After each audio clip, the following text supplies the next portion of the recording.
Alrighty tubers, today we're going to be replacing a window switch on a 2002 Isuzu NPR. You can see the window switch for the passenger side is broken. Go ahead and take a screwdriver. There's a bit of a slot on the back side.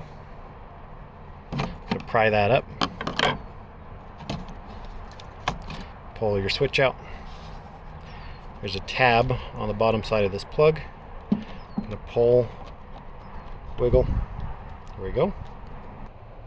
New window switches can be had for pretty cheap. I think I paid about 30 bucks for this one.